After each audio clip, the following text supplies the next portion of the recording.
Assalamualaikum warahmatullahi wabarakatuh.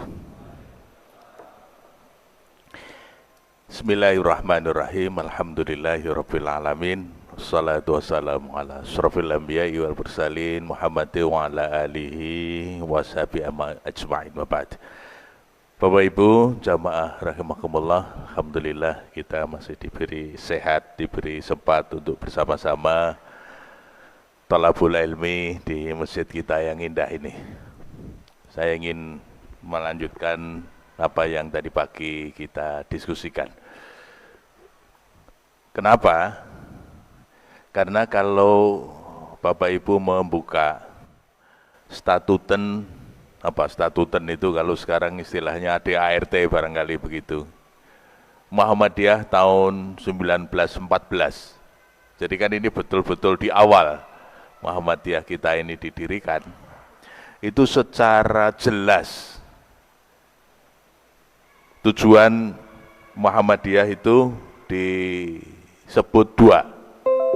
Pertama, memajukan dan menggembirakan pengajaran dan pelajaran agama di Hindia Nederland. Dulu istilahnya masih Hindia Nederland, karena tahun 14 Pak, belum merdeka.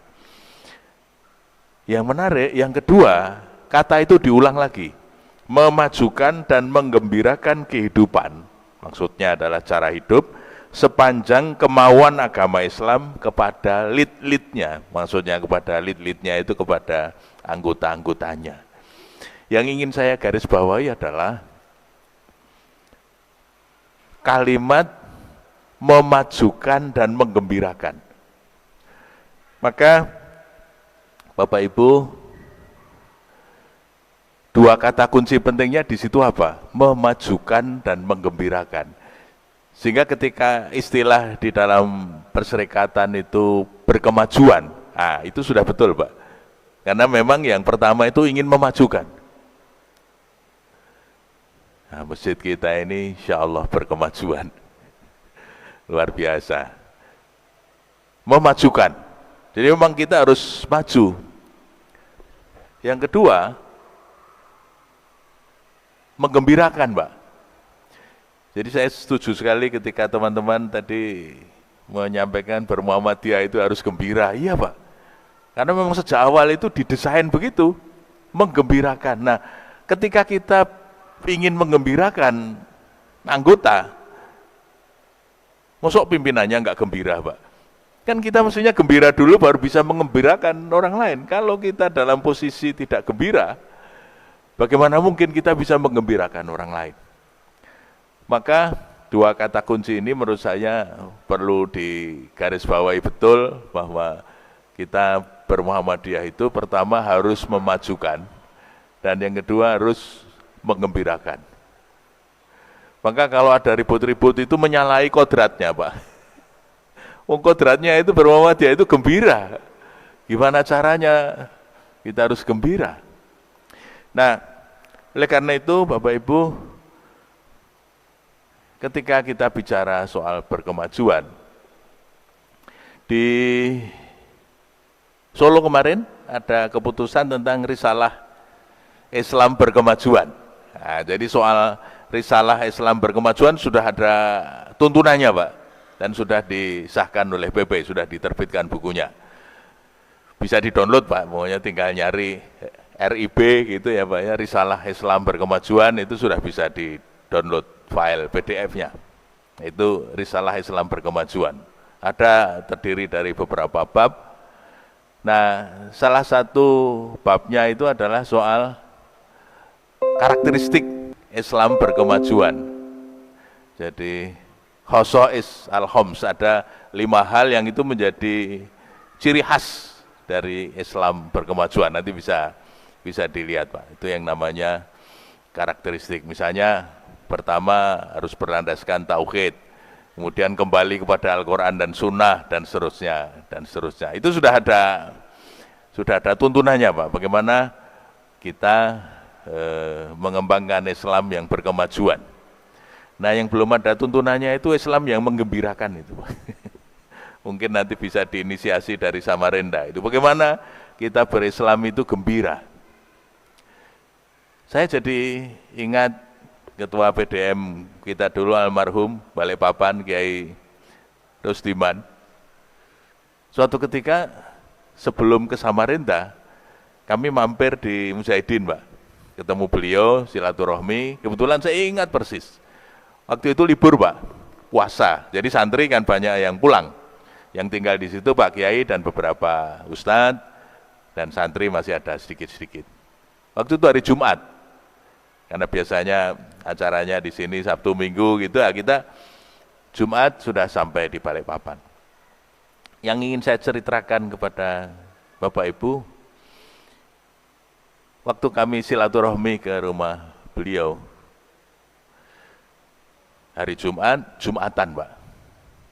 Nah ketika Jumatan, meskipun pesertanya tidak banyak karena sedang libur, beliau yang jadi imam dan jadi khatib. Yang ingin saya ceritakan adalah begitu beliau khutbahnya ringkas, dan kemudian beliau jadi imam. Yang menarik adalah ketika beliau menjadi imam, itu tanpa janjian, Pak. Kami yang di belakang itu tergetar. Kami yang di belakang itu menangis, Pak. Menangis, betul-betul meneteskan air mata. Terus terang, kita kan sudah lama makmum Imam Muhammadiyah itu tidak meneteskan air mata, tidak menggetarkan. Waktu itu kami tergetar, Pak. Dan saya lihat kanan kiri, semuanya mengusap air mata. Padahal yang dibaca biasa, Al-Fatihah.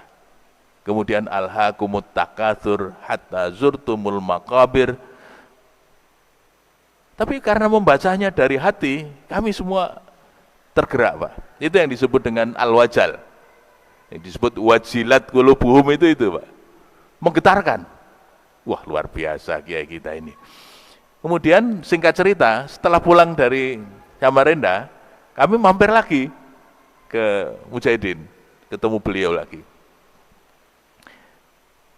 Jam berapa nanti pulangnya, Mas? Jam sekian, Kiai. Oh ya, nanti saya antar. Beliau ngantar sendiri, Pak. Ngantar kami ke bandara. Yang ingin saya ceritakan apa, Bapak Ibu? Begitu sampai bandara, maghrib, Pak. Maghrib, berbuka. Nah setelah itu kita mohon beliau untuk jadi imam.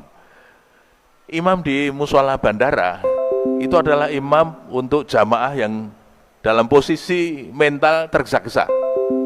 Karena semuanya kan nunggu flight, Pak. Ya nunggu flight. Saya pernah jamaah subuh di Cengkareng itu, Pak. Imamnya anak muda, bacaannya bagus, Pak. Tapi kepanjangan. Karena mungkin beliau ingin menunjukkan ya, Pak ya. Bacaannya, hafalannya yang bagus, kepanjangan. Itu dari belakang diteriaki, ya, Pak. Diteriaki karena terlalu lama. Padahal semua jamaah kan sedang menunggu flight, akan segera berangkat untuk yang jam 6 itu, Pak. Makanya kepanjangan itu. Nah, beliau ringkas saja jadi imam kita. Dan yang luar biasa adalah jamaah yang di belakang itu semua tergetar, Pak. Kami kan nggak janjian, dan itu kan jamaah yang tergesa-gesa. Semua tergetar. Saya lihat kanan kiri itu pada mengusap air mata. Saya bilang, wah luar biasa kiai kita ini. Sebagai orang yang belajar psikologi, Pak, kalau ada yang istimewa begitu, itu saya mesti pengen, Pak, pengen ngulik ya, pengen bertanya. Kiai, terus terang Kiai, kami 2 kali menjadi makmum Kiai ini tergetar. Wajilat, al-wajal. Apa rahasianya, Kiai? Wah, itu ceritanya panjang, Mas. Padahal kami segera pulang, Pak. Kalau dikasih cerita panjang kan nggak nyampe. Saya yang pendek aja, Kiai. Bagaimana cerita pendeknya? Nah, ternyata beliau itu menyampaikan gini. Mas, saya ini jadi guru ngaji kan sudah lama. Saya ke Balikpapan sudah lama. Tapi dalam beberapa hal, saya itu kadang-kadang merasa bahwa beragama itu masih menjadi beban. Masih berat. Saya pikir Kiai saja merasa berat, apalagi yang bukan Kiai ya, Pak ya. Terus gimana, Kiai? Setelah saya pikir-pikir, kata beliau, ternyata yang tidak betul itu akidah saya. Yang tidak betul itu tauhid saya.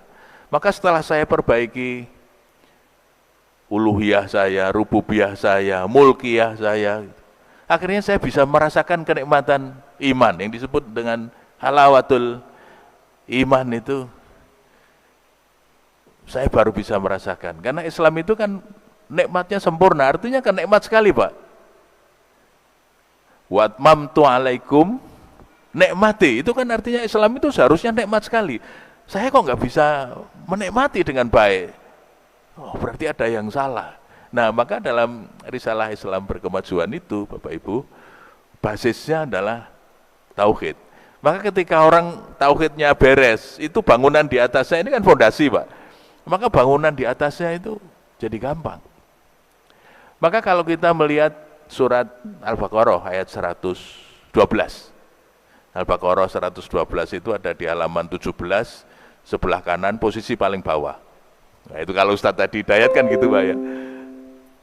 Bala man aslama wajhahu lillah wa huwa muhsinun walahu ajruhu 'inda rabbih wala khaufun 'alaihim wala hum yahzanun. Bapak Ibu, ayat itu pendek, tapi ini rahasia langit yang dibocorkan Allah untuk kita. Bala itu artinya tidak, itu sebetulnya statement Allah untuk membantah klaim orang-orang Yahudi dan Nasrani yang menganggap bahwa mereka saja yang akan mendapatkan anugerah. Maka dijawab oleh Allah, bala. Siapa yang akan mendapatkan anugerah, Pak? Man aslama wajhahu lillah. Siapa yang menundukkan wajahnya semata-mata karena Allah. Nah, ini dalam bahasa kita sebetulnya maksudnya adalah ikhlas, Pak. Orang sering salah memahami bahwa ikhlas itu tanpa pamrih. Ikhlas itu tidak semata-mata tanpa pamrih, Pak. Tapi ikhlas itu adalah pamrihnya cuma satu, yaitu lillah. Nggak ada pamrih yang lain. Maka Muhammadiyah kita berkembang sampai sejauh ini, sudah 1 abad dan kita sudah memasuki abad kedua. Salah satunya kan karena digerakkan oleh mereka yang ikhlas itu, Pak. Karena semua kita niatkan melakukan kebaikan itu lillah. Nah, karena ikhlas dianggap sebagai tanpa pamrih, maka guru-guru kita dulu kalau menerangkan ikhlas itu, saya yang sejak dulu itu kurang sreg, Pak, nggak setuju. Karena apa? Contohnya itu menganggap ikhlas itu, mohon maaf, seperti kita ke belakang, Pak. Kan guru kita dulu kalau memberi tamsil, ikhlas itu seperti orang kalau ke belakang, kalau sudah keluar, nggak diingat-ingat lagi. Apa enggak pasnya, Pak? Kalau anak-anak sekarang istilahnya itu tidak apple to apple. Kalau kiai istilahnya kiasnya sat. Gitu. Kenapa? Karena enggak sebanding, Pak. Ikhlas itu dalam agama posisinya tinggi sekali. Tapi kenapa kemudian ditamsilkan dengan ke belakang? Itu kan jauh sekali, Pak. Kenapa tidak dicari tamsil yang lebih enak gitu? Misalnya seperti buah kelapa, Pak. Seperti buah kelapa. Apa bedanya buah kelapa dengan buah-buah yang lain, Pak? Kalau buah yang lain itu meteknya mesti pelan-pelan, ada yang nangkep di bawah, nanti dicuci, dihidangkan di atas meja. Semuanya diperlakukan dengan baik. Dan kalau begitu, banyak orang yang bisa, Pak. Apa bedanya dengan kelapa, Pak? Kelapa itu ngambilnya udah pakai parang, di bawah nggak ada yang berani nangkap. Ada yang berani nangkap kelapa? Nggak ada, Pak. Dibiarkan jatuh, Pak. Dan kalau sudah jatuh, itu cuma didorong di sudut dapur yang kotor. Nanti kalau diperlukan, Pak, itu dipecah, dicungkil, diparut, Pak, diperas sampai keluar santannya. Setelah keluar santannya, ibu-ibu masak. Ada masak kare, gulai, apalagi lodeh, dan macam-macam itu, Pak. Ketika ditanya masak apa, Bu? Nggak pernah itu jawab masak kelapa. Nggak pernah jawab masak santan. Jawabannya pasti gulai, kare, lodeh, yang gitu-gitu, Pak. Artinya apa, Bapak Ibu? Kalau sudah lillah, itu meskipun diperlakukan tidak semestinya, kadang-kadang disudutkan, kalau diperlukan dipanggil lagi, suruh ikut menyelesaikan. Nanti kalau sudah selesai, namanya tidak disebut, kok tidak apa-apa? Oh, kelapa betul, Pak. Ini yang namanya aslama wajhahu lillah. Karena apa yang dia lakukan itu cuma semata-mata karena Allah, bukan karena ini, bukan karena itu. Berbuat baik juga lillah, hanya karena Allah. Menjelang pemilu itu banyak orang baik, Pak. Rajin silaturahmi, rajin mengaji, yang tadinya nggak pernah datang, Pak, ngaji. Tapi karena ini mau pilihan, datang. Ini mau ini memberikan bantuan, gitu, Pak. Di tempat saya ada yang lebih lucu lagi, Pak. Kemarin saya cerita dengan teman-teman di mobil. Bantu masjid di kampung, Pak. Bantu karpet. Dengan komitmen nanti akan memilih beliau. Begitu nggak terpilih, Pak, karpetnya diminta kembali, Pak. Jadi sebetulnya ini lillah atau karena tadi pengen suara ya, Pak ya. Begitu nggak dipilih, diminta kembali, Pak. Bala man aslama wajahu lillah, itu satu, ikhlas. Siapa? Orang hidup itu kalau ndak ikhlas, berat, Pak. Kapan itu ada mantan pejabat, kepala daerah, Pak, main ke rumah, masih pakai safari, Pak, pakai sepatu mengkilat, bawa tas keren itu, Pak. Saya bilang, wah ini belum bisa move on ini. Padahal sudah mantan, Pak. Begitu sampai di rumah, apa yang dilakukan, Pak? Cerita panjang lebar. Dan sebagian besar ceritanya adalah keluhan. Salah satu keluhannya adalah gimana mas anak-anak sekarang ini. Dulu waktu saya aktif, anak-anak ini sering ke rumah, sering bawa oleh-oleh, minta arahan, minta dibantu. Saya arahkan, saya bantu, saya sekolahkan. Tapi sekarang begitu saya sudah pensiun, mampir ke rumah aja enggak, Mas. Apalagi bawa oleh-oleh, mampir aja enggak. Nah, waktu itu saya bilang kepada beliau sederhana, begini loh, Pak, waktu itu Bapak mengarahkan, menyekolahkan, membantu, itu ikhlas enggak, Pak? Oh ya ikhlas. Oh ya sudah, kalau ikhlas sudah dicatat oleh malaikat. Allah sudah tahu kalau Bapak berbuat baik. Oh ya gitu ya, Mas ya? Iya. Sudah, soal yang Bapak bantu itu tidak membalas, tidak mengerti, ya enggak apa-apa, itu urusan dia sama Allah. Tapi urusan kita adalah berbuat baik. Maka yang kedua adalah wahwa muhsinun. Dan kemudian dia berlaku ihsan. Ihsan itu tidak cuma baik, Pak, tapi to do the best we can do. Melakukan yang terbaik. Nah, saya kira tradisi Islam berkemajuan di perserikatan ini, kita selalu ingin melakukan yang terbaik, Pak. Bikin masjid ya tidak asal-asalan, itu Pak, kita bikin yang terbaik. Bikin sekolah juga begitu, kemarin sekolah kita hebat-hebat. Itu karena kita ingin melakukan yang terbaik, itu yang namanya ihsan, Pak. Lakukan saja yang terbaik. To do the best we can do. Itu yang namanya ihsan. Di posisi kita masing-masing, di tempat kita masing-masing, apapun, mau masih aktif, mau sudah pensiun, tapi lakukan yang terbaik. Saya salut dengan Pak Ketua yang di mana-mana hadir, padahal sudah pensiun, sudah tidak jadi ketua. Karena pengalaman saya di tempat lain, saya kan kenal, Pak, dengan ketua BDM, dengan ketua BBM, itu ketika pas ngaji, beliau nggak ada, kan saya tanyakan, di mana ini sahabat kita? Jawabannya yang mengejutkan, Pak. Mufarokoh, Mas. Mufarokoh gimana? Setelah nggak jadi ketua, terus nggak aktif. Coba, Pak. Jadi aktif hanya dalam posisi. Kalau ikhlas kan mau jadi ketua, mau jadi anggota, mau jadi nggak jadi apa-apa, ya kita ini tetap bermuhammadiyah yang tadi, berkemajuan tadi, Bapak. Nah, maka ini penting. Yang pertama, ikhlas. Yang kedua, ihsan, Pak. Sudah, lakukan yang terbaik yang bisa kita lakukan. Dimanapun, ya di rumah. Kadang-kadang begini loh, Pak. Kadang kita ini di luar sudah mencoba melakukan yang terbaik, misalnya di sekolah, kita mengajar atau jadi pimpinan. Tapi pengalaman saya, kadang-kadang ketika pulang, kita ini tidak bisa maksimal. Itu yang dalam bahasa psikologi disebut work-life balance. Ada keseimbangan antara pekerjaan, ya perjuangan, itu dengan kehidupan pribadi, dengan kehidupan keluarga. Sebab di banyak tempat, ada keluhan begini, Pak, gimana ini? Tokoh-tokoh kita ini begitu turun, kok nggak ada yang neruskan, nggak ada yang melanjutkan. Jangan-jangan apa yang kita lakukan itu tidak menarik di hadapan anak-anak, Pak. Pernah kami di Jogja, Majelis Tablek, mengadakan latihan instruktur mubalek tingkat nasional, Pak. Yang hadir adalah mubalek-mubalek perserikatan, baik Muhammadiyah maupun Aisyah, dari wilayah-wilayah, Pak.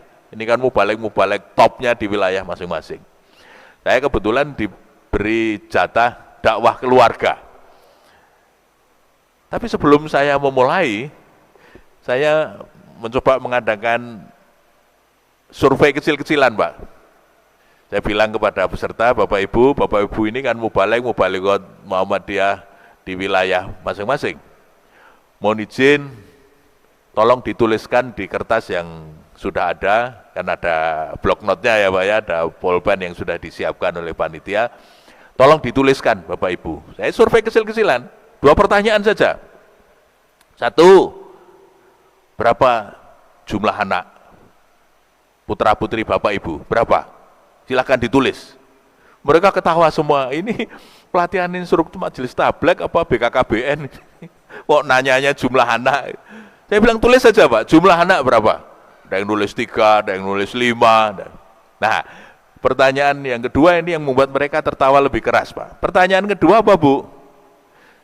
Dari putra-putri Bapak Ibu, siapa yang mengikuti jejak Bapak Ibu sebagai mubalikot Muhammadiyah? Aisyah. Ketawa mereka Pak. Pak, apa adanya mohon ditulis, karena ini penting untuk pendataan Majelis Tablek. Ditulis Pak, apa isinya kira-kira Bu? Anak saya 3. Tidak ada. Jadi nggak ada yang mengikuti Bapak Ibunya. Anak saya 5. Mohon doa restu anak saya yang kelima. Itu anak terakhir saja masih mohon doa restu Pak. Itu artinya bapaknya sendiri nggak yakin bahwa ada anak kelima yang nanti akan mengikuti jejak bapak ibunya menjadi mubalikot Muhammadiyah. Ada yang nggak ada yang masih mohon doa restu. Nah, baru begitu kita berdiskusi tentang bagaimana berkeluarga yang kita di luar juga hebat, tapi di dalam itu tidak boleh kalah hebatnya, Pak. Supaya apa? Anak-anak kita itu tertarik dengan perjuangan seperti apa yang kita lakukan. Ada banyak tokoh kita itu yang hebat sekali Pak, tapi kemudian putranya berkembang semuanya menjadi profesional, menjadi apa gitu Pak, tapi nggak lagi aktif di perserikatan, tidak lagi ikut berjuang, berdakwah seperti orang tuanya. Nah ini kan menjadi hal yang menarik. Sementara Ikhwanuna, ada Gus, ada gitu kan Pak, dan itu biasanya ada penerusnya, melanjutkan apa berkhidmat misalnya di pesantren atau di mana, dari jalur genealogis, dari jalur keluarga. Nah ini yang tidak gampang Pak. Meskipun saya ini psikolog, tetapi sebagai ayah, saya juga pernah salah Pak. Ketika saya terlalu sibuk, kemudian, nah ibu ini pernah ngajar di desa Pak, di luar, di Kulon Progo. Dulu tugas pertamanya di Kulon Progo. Kami punya komunitas di situ, bahkan punya orang tua di situ. Sehingga kalau Idul Fitri, meskipun kemudian sudah pindah ke kota, kami masih sowan ke teman-teman di desa. Nah, biasanya kami sowan di desa itu bersama anak-anak. Saya merasa tersadarkan itu justru ketika silaturahmi Idul Fitri itu, Pak. Apa yang terjadi, Bu? Sebagai psikolog kan saya merasa jadi bapak yang baik, Pak. Saya dekat dengan anak-anak, menurut saya. Yang dipertanyaan, apakah menurut anak? Jawabannya sama. Saya menjadi tersadar ketika kami mau pamit pulang, kalau di desa itu sebelum pamit tidak boleh sebelum makan. Jadi kita harus makan dulu.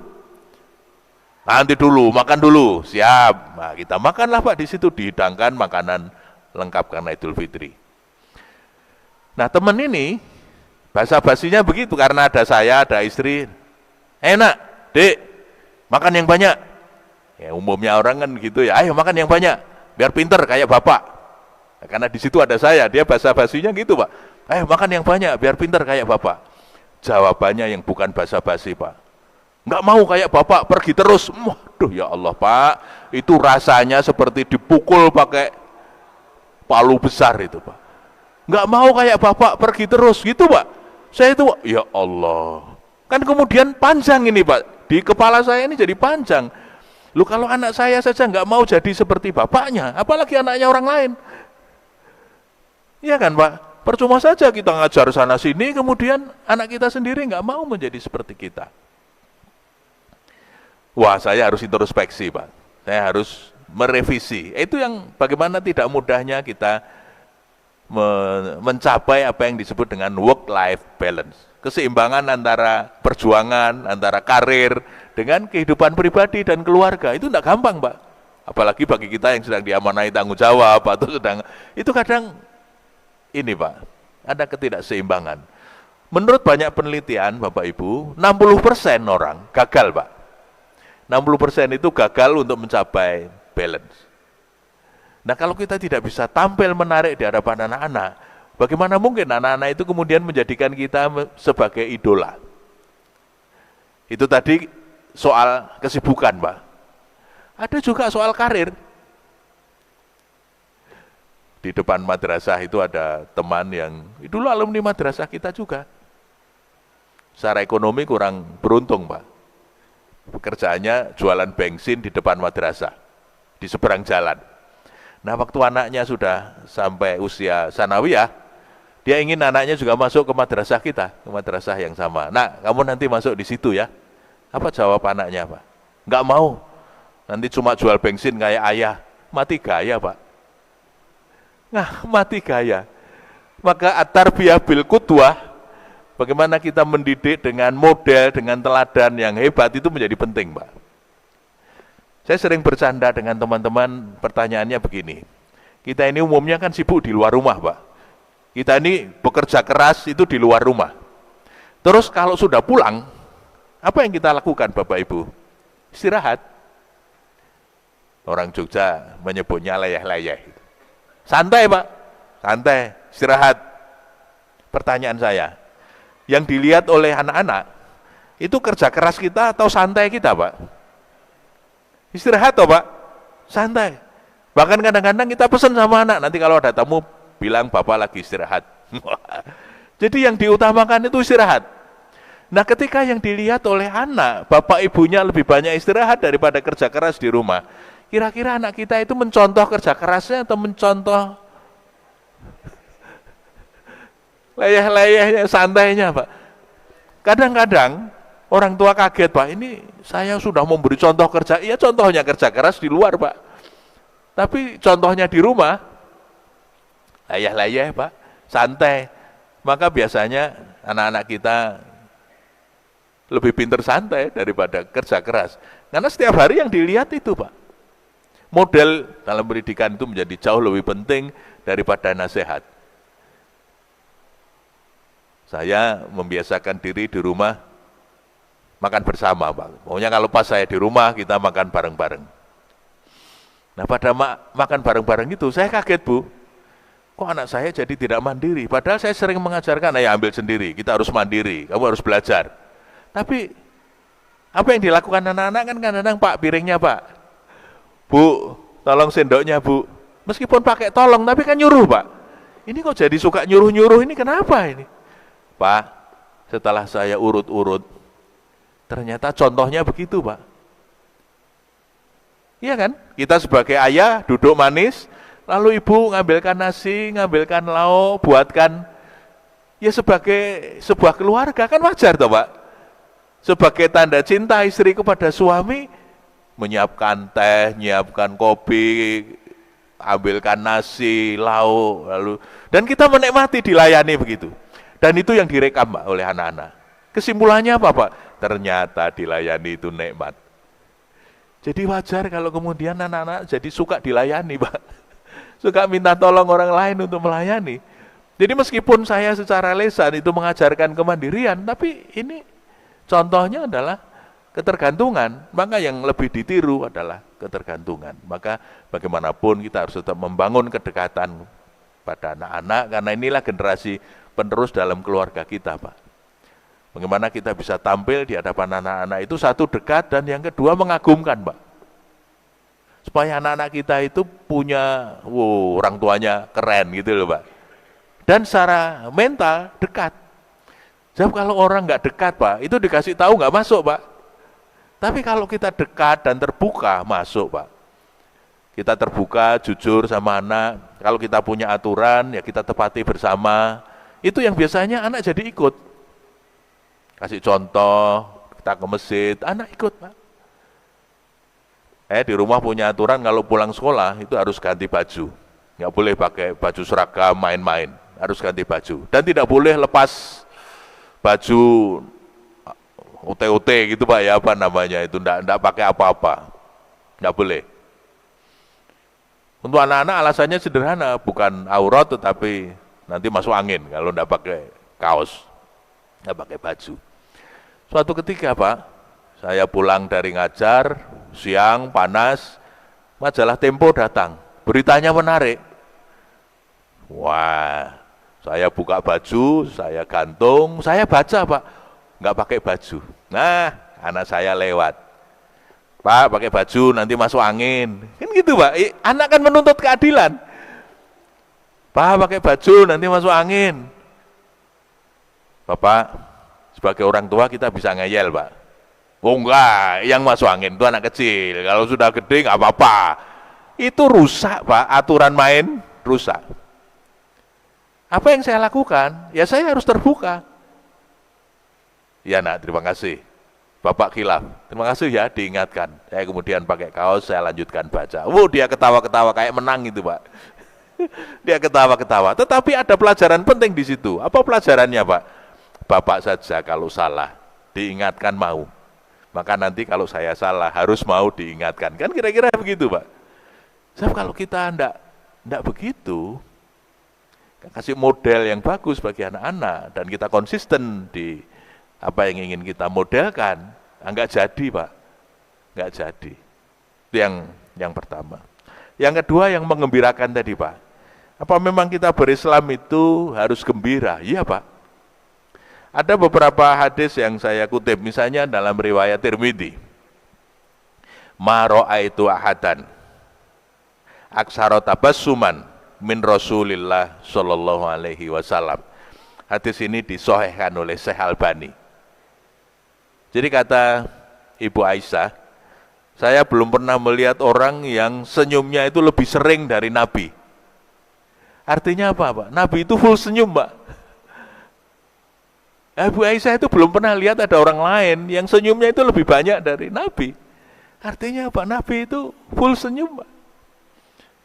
Maka kalau Ibnu Hajar Al-Asqalani mensifati Nabi itu dohakan basaman, ya suka tertawa, suka tersenyum gitu. Ini kan gembira, menunjukkan ekspresi kegembiraan Pak. Itu sebabnya kenapa tabassamu fi wajhi akhika laka shadaqah. Riwayat Tirmidzi juga. Jadi kita hanya tersenyum saja pada saudara itu sudah dihitung sebagai sedekah. Karena memang Islam itu harus mengembirakan, Pak. Kita berislam itu gembira, merasa nikmat ya, Pak. Karena nikmat Islam itu sempurna. Nah, kalau kita sendiri sudah begitu, maka menggembirakan orang lain itu menjadi lebih mudah. Nanti Bapak Ibu bisa lihat dalam surat Al-Baqarah ayat 129. Itu doa Nabi Ibrahim dan Nabi Ismail setelah selesai membangun fondasi Ka'bah. 127, 128, karena sudah mau Isya, kita langsung ke 129 saja. Rabbana wab'ats fihim rasulam minhum yatlu alaihim ayatika wa yu'allimuhumul kitaba wal hikmah wa yuzakkihim innaka antal azizul hakim. Menarik Pak, di ayat itu ujungnya itu adalah innaka antal azizul hakim. Yang disebut oleh Nabi Ibrahim itu sifat Tuhan yang aziz dan hakim. Aziz itu apa Pak? Maha perkasa. Hakim itu maha bijaksana. Jadi kuat dan bijak itu dijadikan satu Pak. Mohon maaf, banyak orang yang kuat tapi tidak bijaksana. Itu juga nggak menarik Pak. Kuat, powerful, tapi hegemonik. Itu lalu yang di bawahnya tertekan Pak. Jadi kuat tapi tidak bijak. Tapi ada juga orang bijak tapi tidak kuat, itu juga nggak bisa ngapa-ngapain Pak. Orangnya baik gitu, tapi nggak bisa mengeksekusi karena nggak powerful, nggak punya otoritas. Kata Pak Anies, nggak punya kewenangan, nggak punya wewenang untuk bisa mengeksekusi karena nggak powerful Pak. Maka orang baru bisa memajukan dan mengembirakan kalau dia powerful, tapi pada saat yang sama juga bijak Pak. Kalau nggak bijak bagaimana mau bisa mengembirakan Pak? Nah ternyata di ayat itu dalam doa Nabi Ibrahim dan Nabi Ismail itu ada beberapa kata kunci penting Pak. Pertama adalah tilawah. Kata kunci pertama adalah tilawah. Berarti apa Pak? Kita harus banyak baca Pak. Baca Quran, baca hadis, baca ilmu, baca pengalaman, baca apa saja. Dan dibaca secara mendalam. Karena tilawah itu berbeda dengan qiraah. Kalau qiraah kan membaca, tapi tilawah itu membaca tapi secara reflektif Pak. Membaca secara mendalam. Jadi kita ambil pelajaran pentingnya dari semua hasil yang kita baca. Oh ini harus begini, oh itu begitu. Atau kita sedang membaca buku, dan orang itu kan membaca buku yang sama kan kesimpulannya bisa beda-beda Pak. Pelajaran yang diambil bisa sedikit, bisa banyak.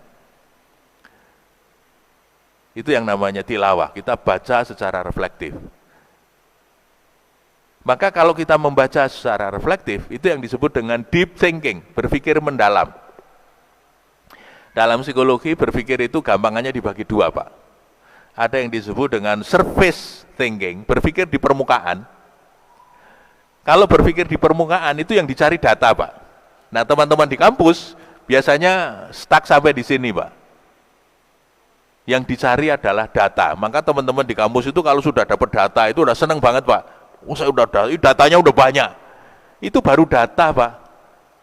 Tapi kalau berpikir mendalam tidak terbatas pada data, tapi makna. Maka berpikir mendalam itu finding meaning. Dia ingin mencari makna dari setiap yang dia baca. Makanya tadi saya melihat kelapa itu lalu sampai kepada ikhlas. Karena kita ingin menarik ke yang lebih dalam. Coba Pak, pohon mangga. Mangga itu luar biasa kan Bu, kita di kampung supaya mangganya berbuah lebih banyak, apa yang dilakukan Pak? Dipangkasi, dilukai, dan kemudian buahnya jadi lebih banyak. Apa pelajaran pentingnya di situ Pak? Pohon saja kalau dilukai itu semakin produktif. Masuk kita baru dilukai sebentar sudah baper Pak, sudah mutung, padahal kita sering ngaji, kita terpelajar, kalah sama mangga Pak. Mangga itu dilempar pakai batu aja membalas pakai mangga Pak. Iya kan Pak, mangga kita lempar pakai batu, yang jatuh mangganya kan Pak. Wa idza khatabahumul jahiluna qalu salama. Kalau ada orang bodoh ngomong nggak enak, itu dibalas dengan ungkapan yang lebih selamat, ungkapan yang lebih enak, ungkapan yang lebih menyejahterakan. Jadi kebaikan itu menjadi sehari, dan jangan tanggung-tanggung Pak berbuat baik itu. Jangan tanggung-tanggung.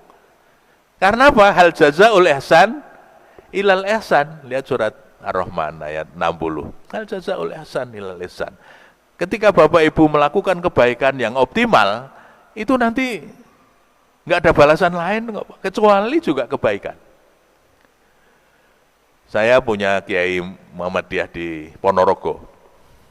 Dulu beliau ini kiai di Gontor Pak. Kalau Bapak membaca Durusul Lughah, itu tulisan dua kiai, Kiai Imam Zarkasi dan Kiai Imam Subhani. Nah Mbah Bani ini tokoh Muhammadiyah Pak. Setelah pensiun dari Gontor beliau pulang ke rumah, ya masih ngajar ngaji, masih sebagai pensiunan. Apa yang beliau lakukan? Tetap produktif, tetap berbuat baik. Dan berbuat baiknya itu nggak tanggung-tanggung Bu. Dalam kapasitas masing-masing seperti apa yang beliau mampu sebagai pensiunan, apa yang dilakukan. Di rumahnya itu waktu saya menghadap, di halaman itu ada becak banyak Pak. Saya tanya, Mbah, ini becak siapa? Nah, ini becak orang depan-depan situ. Depan-depan situ ini penarik becak. Tapi nyewa ke orang lain. Kasihan saya belikan becak. Ya tapi kan dia nggak punya tempat untuk menyimpan becaknya. Ya sudah sekalian biar disimpan di sini. Sudah membelikan becaknya Pak. Lalu menyediakan parkirannya sekaligus Pak. Itu kan nggak tanggung-tanggung berbuat baiknya Pak. Optimal gitu loh Pak. Tidak cuma nyumbang terus pergi. Nggak, dia menyiapkan lahannya juga untuk parkir. Saya lihat ada pohon pepaya, ada tangganya. Pepayanya sudah masak itu. Mbah, kenapa tangganya di situ, Mbah? Ya, biar tetangga kalau butuh pepaya nggak usah nyari tangga, biar aja ambil. Udah saya siapkan tangganya sekalian. Coba, Pak. Bukan kok kemudian dipagar, dikasih listrik, supaya nggak diambil orang. Enggak, Pak. Dipersilahkan orang lain untuk mengambil, Pak. Dan sudah disediakan tangganya. Itu yang namanya ihsan, Pak. Beliau itu kalau mangganya masak, Pak. Kan beliau ngajar juga di kampus Universitas Muhammadiyah Ponorogo. Mangganya itu dibawa ke kampus, Pak. Tapi tidak cuma bawa mangga, Pak. Bawa piring, bawa garpu, bawa peso, udah semua dibawakan. Teman-teman kan, Mbah, jangan repot-repot, Mbah. Apa-apa, biar kamu nggak usah nyari piring, nggak usah nyari peso. Jadi semua sudah disiapkan oleh beliau, dibawa ke kampus. Man aslama wajhahu lillah wa huwa muhsinun falahu ajruhu inda rabbi. Maka ganjaran itu langsung akan diberikan oleh Yang Maha Kuasa. Inda rabbi. Orang-orang yang seperti ini Bapak Ibu akan mendapatkan anugerah yang spesial. Dan bonusnya 2, Pak. Wala khaufun alaihim walahum yahzanun. Bapak Ibu, dalam dunia modern, penyakit yang paling sering muncul, yang orang menyebutnya stres, kalau lebih parah lagi namanya depresi, dan sekarang itu angkanya meningkat pesat Pak. Mereka yang stres dan depresi itu. Biasanya penyebabnya apa Pak? Ya 2 itu, khauf dan hazan. Khauf itu biasanya ketakutan terhadap masa depan. Ya masa depan kita itu kan semakin tidak pasti toh Pak, apa yang akan terjadi. Bayangkan kemarin kita lagi diuji dengan COVID seperti itu. Banyak teman-teman yang kolab toh Pak. Ya kalau yang kita jadi guru, jadi pegawai itu ya masih tetap tanda tangan Pak. Tapi bagi mereka yang swasta itu sangat tidak mudah Pak. Teman-teman yang bekerja di pariwisata, yang ya habis Pak. Dan turunan-turunannya, travel, souvenir, hotel, habis Pak. Bayangkan hampir 3 tahun, nggak ada tamu Pak. Teman itu punya usaha travel Pak, mobilnya ada 9. Suatu ketika ke rumah nawarin kue, saya tanya, selama ini kegiatannya apa Kang? Saya travel Mas. Ada di bandara, ada di mana-mana, tapi leasing. Jadi dia ngutang ke dealer, nanti ngembalikannya kan dari hasil.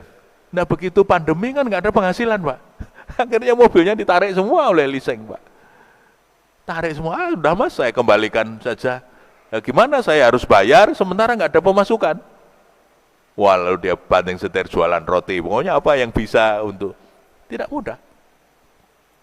Nah, menghadapi masa depan yang tidak jelas, nah ini memang diperlukan orang yang kuat dan bijak. Maka 2 tadi Pak modalnya.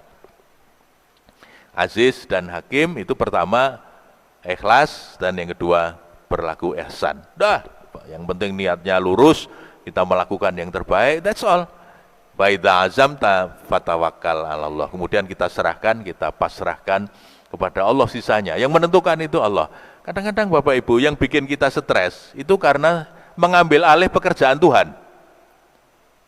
Kenapa saya mengistilahkan mengambil alih pekerjaan Tuhan? Yang memastikan itu kan Tuhan Pak. Al-insan bitakhir, wallah bitakdir. Kita ini hanya bisa berikhtiar Pak. Tapi yang menentukan adalah Allah. Ya maka jangan kita ambil alih Pak. Maka tugas kita hanya berdoa dan berikhtiar. Soal jadi apa tidak jadi, semuanya kita syukuri Pak. Karena Allah yang lebih tahu. Ya Pak, Allah yang lebih tahu apa yang terbaik buat kita. Nah karena itu Bapak Ibu, mari kita secara lebih sungguh-sungguh memperbaharui niat supaya lebih lurus lillah. Dan yang kedua, membiasakan diri untuk melakukan yang terbaik, Pak, dimanapun kita berada. Insya Allah kalau begitu janji Allah, innallaha la yukhliful mi'ad, falahu ajruhu inda rabbi. Dan yang jelas kita akan menjadi orang yang sangat happy, ya sangat berbahagia, karena nggak gampang takut, nggak gampang sedih, Pak. Takut terhadap masa depan atau sedih dengan pengalaman di masa lalu mungkin yang tidak mengenakan. Tadi kita lagi cerita, ya Pak, tidak bisa memaafkan masa lalu itu berat, Pak. Tidak bisa memaafkan orang lain itu berat. Maka kalau itu sudah dimaafkan, selesai, Pak, udah nol di sini ini, merdeka. Sebagai penutup, Bapak Ibu, kalau Bapak Ibu membelikan balon anak-anak kita yang masih kecil, balon gas itu loh, Pak. Kenapa balon itu tidak terbang, Pak? Karena kasih pemberat. Biasanya kasih benang, lalu di bawahnya ada kerikil, diikat pakai plastik. Itu sebetulnya kan energinya besar, Pak. Cuma karena ada banyak kerikil-kerikil tajam itu tadi, yang menjadi beban, dia nggak bisa terbang. Coba potong benangnya, Pak. Tinggalkan kerikil-kerikil itu. Apa yang akan terjadi, Pak? Balon akan terbang dengan merdeka. Saya membayangkan, kalau orang itu pemaaf, hatinya bersih, yang disebut dengan tazkiyah, tilawah, ya Pak, taklim, hikmah, dan tazkiyah. Itu yang didoakan oleh Nabi Ibrahim tadi. Jadi kita banyak membaca, banyak mengajar, mengambil hikmah, jadi ahli hikmah, dan jangan lupa yang terakhir adalah tazkiyah. Kita bersihkan hati dari kerikil-kerikil itu, Pak. Begitu itu lepas, Pak, kita akan menjadi pribadi yang merdeka. Kita bisa melakukan apapun yang ingin kita lakukan, dan melakukan yang terbaik itu jadi gampang, Pak. Orang mau bilang apa, ya siap, tapi kita jalan terus, Pak, dan terus melakukan amal soleh. Terima kasih Bapak Ibu, mudah-mudahan yang sedikit ini ada manfaatnya untuk mengingatkan kita kepada Islam yang memajukan dan mengembirakan. Nasrun minallah, fatkum qarib. Assalamualaikum warahmatullahi wabarakatuh.